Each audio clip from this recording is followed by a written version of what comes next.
Elite Dangerous just had one of its most important weeks in years. A massive player-run event launched successfully with thousands of players showing up, and in the same week, Frontier published financials that show they're in the strongest position they've been in for a long time. So those two things happening together is great, and it really matters for the game. And that's because, in a way, it really addresses what has been one of the biggest problems with Elite, and that is alignment between the players and the studio. Between what the community wants to do and what the studio is actually able to support. So this week, it's starting to feel like those two things are beginning to line up. On Saturday then, Distant Worlds 3 officially launched. It wasn't a chaotic mess that the way sometimes community events can be. Instead, it all just worked and thousands of people had a lot of fun. And here's the thing, players departed together with multiple mass jumps and the servers all held together. This all worked for a lot of different reasons. A ton of unbelievable work from the organisers, and props to all of them for all of this because it really is a massive amount of work. And also because of behind the scenes support from Frontier to not only ensure that the servers held up, but also to work with the community on this event. It's a player first approach, and that might sound like a bit of BS, but for me, as a veteran of Elite, it's been nice to see Frontier approach things in this way. And it's also a sentiment reflected in their recent financial reports. So Frontier's new CEO, Joe Cook, who took on the role at the start of this year, has repeatedly stated that she has a player-first approach to Frontier's games. And for the first time in a long time, Elite got some decent coverage in the financials as well. Turns out that Elite is doing very well. It's making good money, as you can see on the screen right here, but so too is Frontier. Also, if you like this type of content, please do consider subscribing. It's great for the videos, and that in turn helps this channel and the games I cover.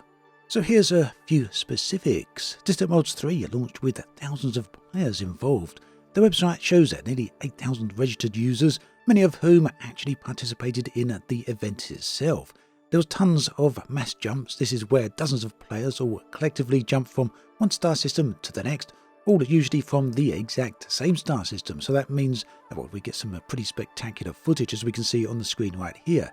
You can see a few different clips. All of these have their source perspective on them. Therefore, some pretty dedicated people in the Elite community.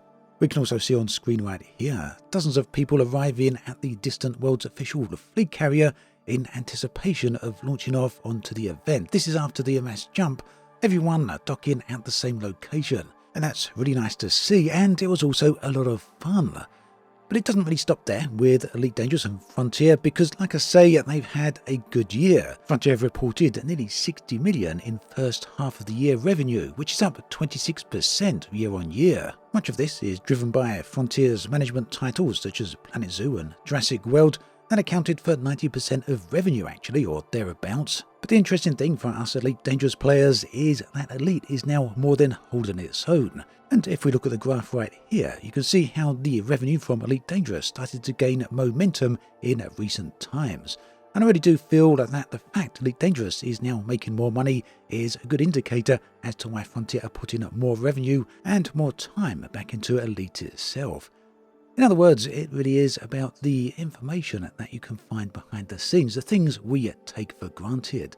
And it's that type of information and knowledge actually, which is the key for today's sponsor. Here's a word from Hungry Minds. While I was digging into today's topic, I kept thinking about how much hidden know-how we take for granted. That's why I've had Hungry Minds, the book, on my desk lately. It's packed with rare knowledge that nudges you to think bigger. And what has really surprised me is how it turns complex ideas into something you actually want to explore. And this holds true from both the technical and humanities point of view.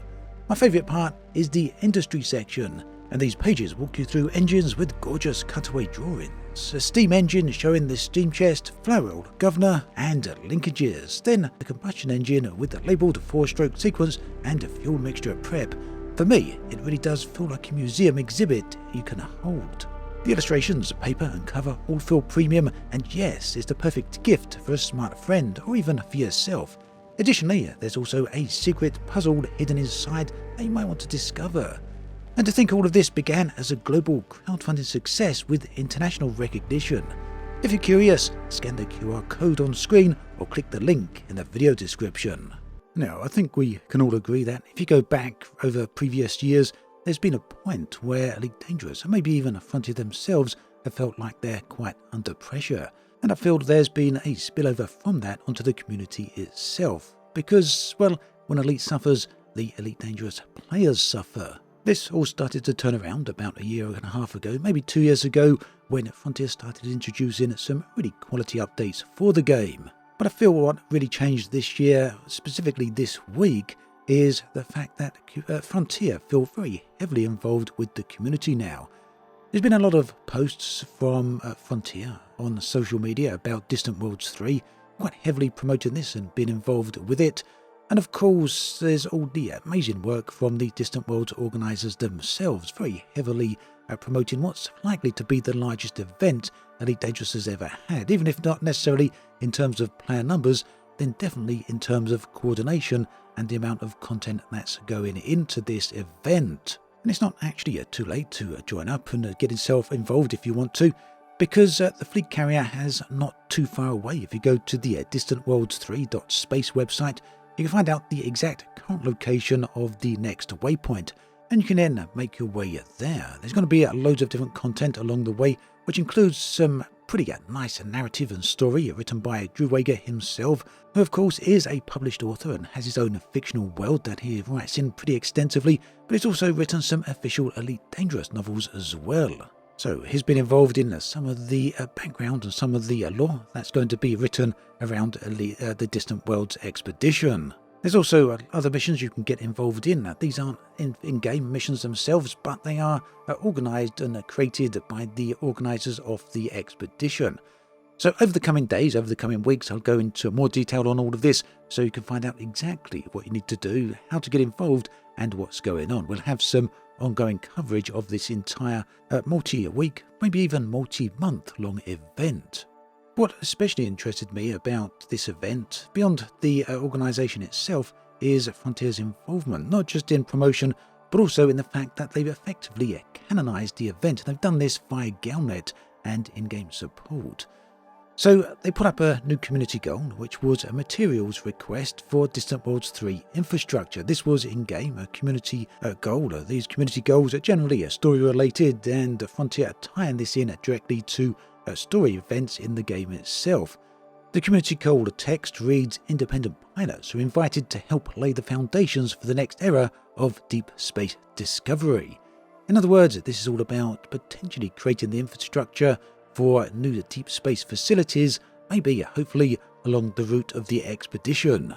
And this community goal itself is shown to have 18,517 different contributors.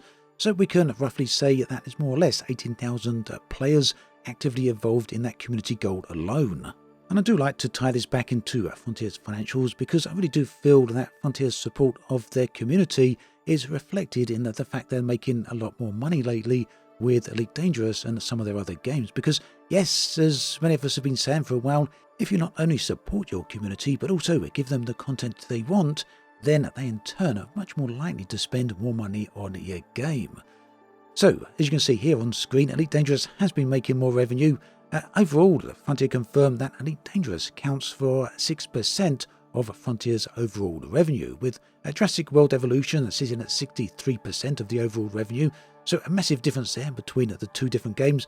But keep in mind that Elite Dangerous doesn't have the worldwide franchise recognition of Jurassic World, and it's also a pretty old game at this point, being 11, nearly 12 years old. My feeling then that this uptick in revenue, this is hard proof for Frontier that their approach to Elite Dangerous is working, not only for the community, but also for their financial returns. And it seems very reasonable to therefore conclude that Frontier are very likely to continue supporting the game going forward. I feel, well, hopefully fingers crossed, before too much longer we'll be hearing more about the operations update, and I'm very eager to see the roadmap that Frontier have planned for Elite Dangerous for the rest of this year.